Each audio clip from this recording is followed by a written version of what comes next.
Hello, everyone. This is Eric Mastrota with the National Digest, and today I have the pleasure of speaking with Joan Gillman, an established educator who has spent her career creating a classroom environment that embraces interdisciplinary learning, where every student can embrace the lessons being taught while utilizing their creativity. Joan not only teaches her students that they can make a real difference in the world, but provides them with a sense of inclusivity, collaboration, and creation. Hi, Joan. How are you doing today? I'm doing great. And how are you doing? I'm doing great. Thank you so much. For those who don't know, Joan and I have actually worked together previously regarding her amazing teaching methods and how she's been able to set all of her students up for success, which you can read more about by clicking the link in the description. But today, I want to start with where this journey all kind of began for you. So, on that note, I'm curious, Joan, growing up, who were the influences close to you that led you towards the path of becoming an educator? And did you have any educators within your family or circle that you looked up to? Well, I never had any educators in my family, but my mother always encouraged me in all my endeavors. I was always interested in science and engineering, and I can even remember as a young child heading into the bathroom and mixing different solutions together, thinking I'm going to come up with something that's going to save the world. Um, I also was loved learning about weather and climate, and my mother provided me with a barometer to check the air pressure. I had thermometers to check the temperature. I was measuring snowfall rates. I absolutely loved every time it would snow. In fact, today I still love snow, to be honest. Having an older brother also made a difference. We spent hours together building mini cities, using different sized boxes to make a robot. In fact, we would have the top piece would be a shoebox, and we cut out eyes and put flashlights inside so it would look like it was glowing. We used Kenner building supplies and Lincoln logs to build cities as well. So I had this interest at a very, very young age. I Amazing. Yeah. can think back, yeah, I can even think back to why I became a teacher. Back in high school, my school had a very strong community service graduation requirement. So I decided, okay, I'm going to work with the students in the lower school. So I was teaching them recorder, tutoring in math, and organizing games in the playground. Well, I felt it was extraordinarily important to include all children in these games, not those who were athletically endeavored and had these great skills. I wanted everyone to have a chance. Well, the principal of the school was extremely impressed with the fact that I was getting everyone into the game and liked that inclusiveness. And that's something I've really carried uh, into my own teaching career, where I want to provide every child with the chance to shine. Yeah. Yeah. I mean, going right off of that too, I'm curious about you as a student growing up, and if you can recall any ways in which your own experiences as a student inspired the ways in which you educate today and have been educating. Well, I think my third grade teacher was ahead of her time.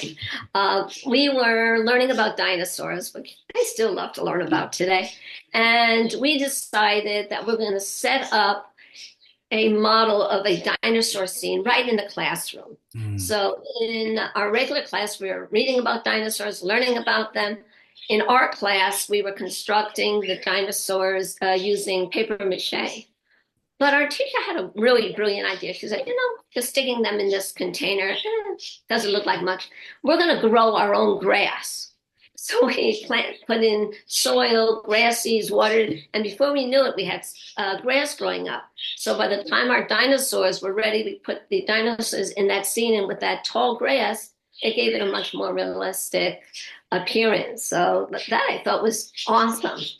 I can think back in sixth grade, we were learning about different Native American tribes, and I was assigned the Cree Indians. Well, the Cree Indians in the woodlands would have wigwams, and those in the plains had teepees. So my dad actually helped me construct my model of the village. We took a tiny little container that used to hold playing cards that were about this size, and we turned that into our cooking pot. We took matchsticks.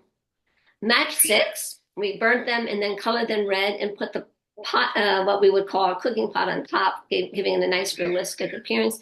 And we made our wigwam using, I would say, like a fern or a tan colored felt. Mm. And to keep it up, we used old chopsticks. And we constructed the whole thing together. And I have to tell you, it really came out great. And for many, many years afterward, that model stayed in my room. It kind of gave me good memories of working together with my dad and accomplishing our goals. Nice. Yeah, I love that story because, a major part of your current teaching philosophy is the idea of creating lifelong learners. So, was that something that was also instilled in you as a young age as well? Or what do you attribute your natural born curiosity to? Well, I can thank my mother for that. From a very young age, she used to take my brother and myself to concerts. We would go to the opera in the park. We would go to the Bergen Philharmonic Orchestra concerts, never dreaming that one day I'd actually be playing violin with them, Oh, much later in life. But she gave me this love of music that I still carry to this day. Um, I loved watching my mother do needlepoint. So she taught me how to do needlepoint. And I have on my walls needlepoints that I made back when I was quite young. Uh, any of my interests, my mother would make sure that she would find the resources so I could actually follow my interests. I loved working with clay, and one of the local Ys had a pottery class where I learned to throw pots on a wheel. mm, And that was so much fun, learning how to make the pots, how to glaze them. These skills that I learned all the way back then, I still have today, and I still use it. Even in high school, we learned to do macrame. mm. And I have around my house macrame vases, candlestick holders, you name it. And I used to get a kick out of this if someone called me on the phone when I was working with my knots. I'd say, oh, I'm sorry, I'm all tied up at the moment. I used to kind of kid around like that. But these interests that I had, my mother made sure that she provided the resources so I could continue my interests. Mm, amazing. Yeah. And speaking of these things that you are able to bring into the classroom when you're teaching, you also adopt what is known as interdisciplinary teaching, which works to promote inclusivity in the classroom for all learners. So, can you take me through a little bit of what exactly that entails and how you see that it motivates your students to want to learn more? Oh my gosh, yes. Well, interdisciplinary learning means involving all the different disciplines when you're teaching a unit. You're not just doing science, but you're going to put in engineering, writing skills, history, math, art. You incorporate all of the different disciplines into the learning so that the education is just not taking place in little isolations, but you see that connection between the disciplines. And really, isn't that the way life works? You don't have, oh, this is a place for this, a place for this. We're bringing that all together. Give you a few ideas. In grade two, we do this amazing engineering unit. We spend part of the time learning about skyscrapers and the other part learning about bridges. Well, for our skyscrapers, we look at skyscrapers around the world and where we can appreciate it, and where are some of the strangest structures around. So the students love this because many of my children come from countries from around the world, and suddenly they're going to see a building like, oh my goodness, that's where my grandmother lives, right there. I visited that. They take such pride in their heritage as we learn about different structures from around the world. And when we're doing the elephant challenge, same thing. We learn about 6 different bridge types. We learn about the pros of each one, the cons, where they're built, how they're used. We look at arch, beam, truss, cable stay, cantilever, and suspension bridges. And the students learn all about each of these bridges. We watch videos on them. And then I tell them the story of the 4 elephants. So you have 4 elephants, mommy and daddy, and the 2 babies are out for a walk. And somehow the babies get ahead of the parents, cross a bridge, turn around. It's like mommy and daddy are on the other side, and they start crying out, ah, and for help. So the parents cross the bridge. But now you have the situation where all 4 elephants have to cross together. Their mission now, after having learned about the 6 different bridge types, is to construct a bridge that can hold up the mass of the four elephants. So here comes our math skills, and they have to actually find the mass of each elephant. And once they have that, they add up the total mass, and now they have to work with that amount to have a bridge that can withstand that much force. Mm. So the students, well, I run the green team, that's our environment group. So I have parents sending in recyclables, and my poor classroom looks like the Great New York Recycling Center with everything there between boxes and ribbons and milk cartons, you name it, it's there. Mm. And the students use those materials to actually build the bridge. They also need to be able to compromise and work with their fellow students. I mean, these are second graders, to draw out their plans, look at what materials they have to build it, and then combine their ideas with their other classmates, because I don't have the room for every student to do their own bridge. So there has to be some kind of compromise there. And they work really well together, and they put together these bridges, they paint them, and then comes the testing day where they have to put all four elephants on top, and the excitement mounts as that time comes in. There, if it stays up, everyone's applauding. Even if it collapses, we congratulate them for a good try, because I want the students, show good camaraderie and understanding. We do show the Tacoma Narrows Bridge disaster to explain to students that even the best engineers make mistakes, so that as second graders they realize it's okay to fail. Yeah. You can go ahead and rebuild. So that is really one of the fun things I love. With my fourth graders, we learn about the history of the NASA space programs, and we learn about rockets, especially the Saturn V rocket that was used to go to the moon. And we watch actually Apollo 13, and the students pretend that they were reporters living at the time of the disaster. And they have to pick out a part of the mission to actually write about. So here we are using history, writing skills, right in the science class to learn a little bit about our science program. Later on, when we get into rocket building, the students learn how to work with different variables. They're given the task to try to build this straw rocket that can fly the maximum distance. We have a Pittsburgh straw rocket launcher, which is really cool. It's a launch rod that uses this pneumatic force of air that when you let go of it, pushes down, Wow. and the rocket that's attached to this metal goes out. So they have to decide 3 launch angles that they think will help launch their rocket the farthest. Mm. They have a straw that can be between 10 and 20 centimeters, 2 to 5 fins, and then a clay nose cone that can't be any wider than 2 centimeters. Mm. So the students first draw out their measurements in their notebooks. They then take the materials, build it. They find, again, using all these math skills, find the mass of their rocket, write out the launch angles they're going to do, and we head outside right onto 62nd Street. Not into the street itself, but on the sidewalk, avoiding baby carriages, dogs, and you name delivered. Anything you can think of that could be walking on a New York City street. And we put out our measuring tape all the way down the street, and the students go ahead and launch them. Some of them go far, others go down. So we take all of that information, we collect the data, we come back inside, and then the students start to analyze the results. Which ones flew the best? Which ones did not do so well?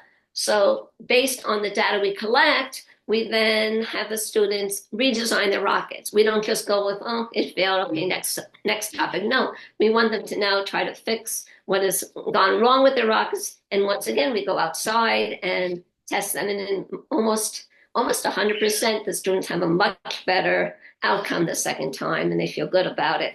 Of course, we have one variable we can't control, is that's the wind, or as I call it, the variable that must not be named, Larry.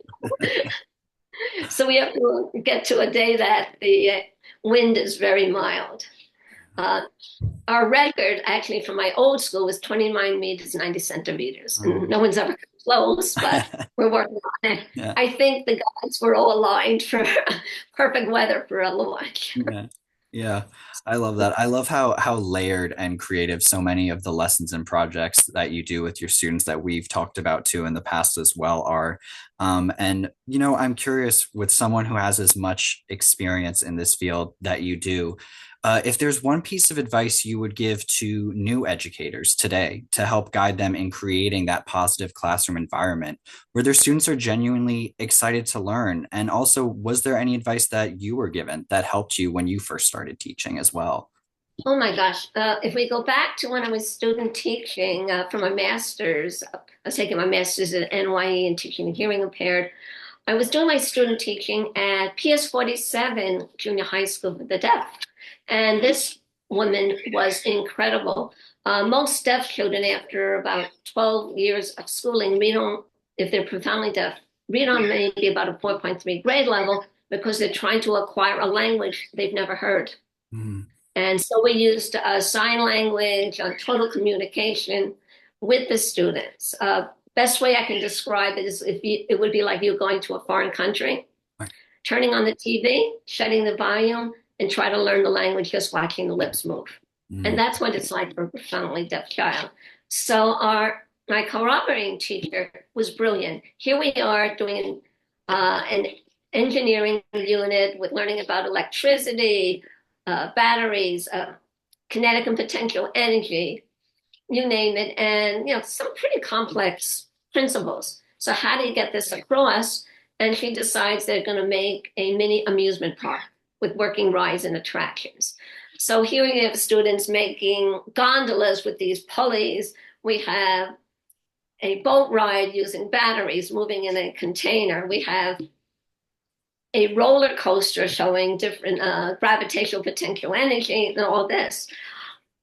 The students knew exactly what was going on, mm, what type of learning that they were trying to acquire. They'd come in the morning, get the supplies, and get right to work with yeah. little teacher, because they understood. And it really made me realize the importance of this hands-on learning.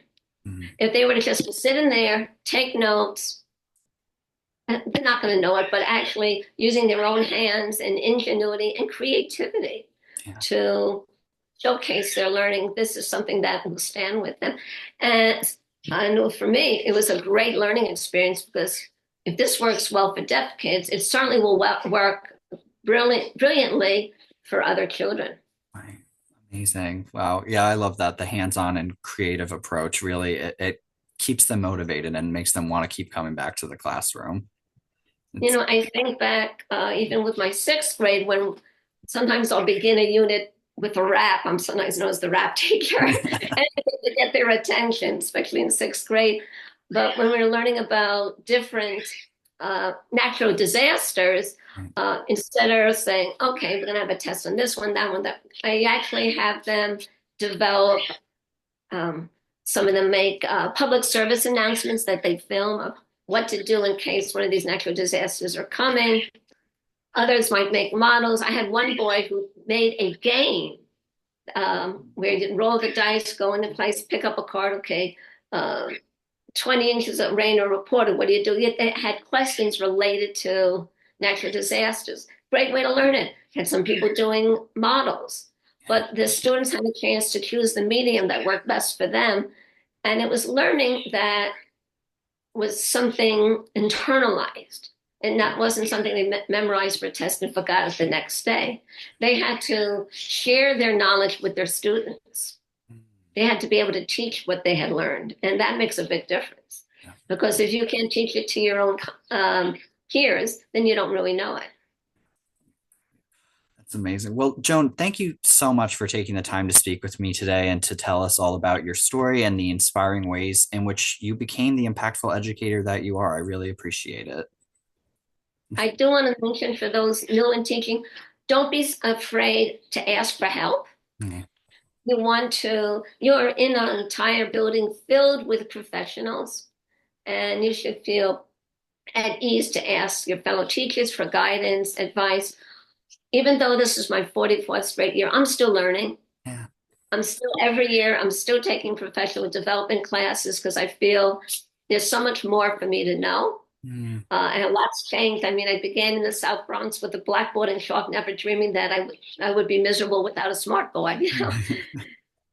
It's important to continue your learning, just like I try to instill my students to be lifelong learners. I've tried to model that same behavior myself.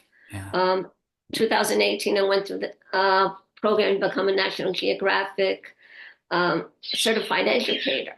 Mm, 2 years later, I became a modern classroom project educator. So always continuing my education, and I like to show my students yeah, that I'm going ahead and continuing my education as well. yeah, I just wanted, do I have time to mention another hands-on learning project? definitely. One of the things I did for my capstone video for becoming a National Geographic educator was to showcase my oil spill cleanup simulation. Mm, We had been learning about oil spills, and you hear about how difficult it is, but until the students actually experience what it's like to try to clean up an oil spill or a mini oil spill, they don't really see the picture. So what I do is I coat feathers with vegetable oil, not petroleum oil, of course. But I coat it with vegetable oil, the feathers, so our birds. I coat shells with oil for our sea life, and then I have a container with about this much sand in it, and I coat the sand and mix it with that. And their job in their groups is to remove all of the oil. They're given cotton balls, strainers, screens, paper towels, Dove soap, regular soap, you name it. They have a whole mix of materials to try to utilize, have a container with water, and together they need to try to come up with a plan or strategize together to then try to clean it out. mm, They don't have too much trouble with the feather and the seashell, but boy, when it comes to the sand, what a mess. It is so hard. You start with this much sand, and then I'm using, as I call it, the white glove test. I go, ooh, it's so shiny. And finally, when they remove enough of it, we have about somebody that's like, where's the sand? Oh, but there's no more oil. And they start to realize, oh my goodness gracious, this really is difficult to encounter. So, amazing. again, hands-on learning is just so important. Yeah, yeah, hands-on and creativity. I love that. Well, for our viewers at home right now, if you want to learn more about Joan and her teaching methodology, you can click the link in our description. We have plenty more about stories and the lessons she does as well in the article. But yeah, thank you so much again, Joan, for taking the time. I'm Eric Mastrota with the National Digest. Take care, everybody.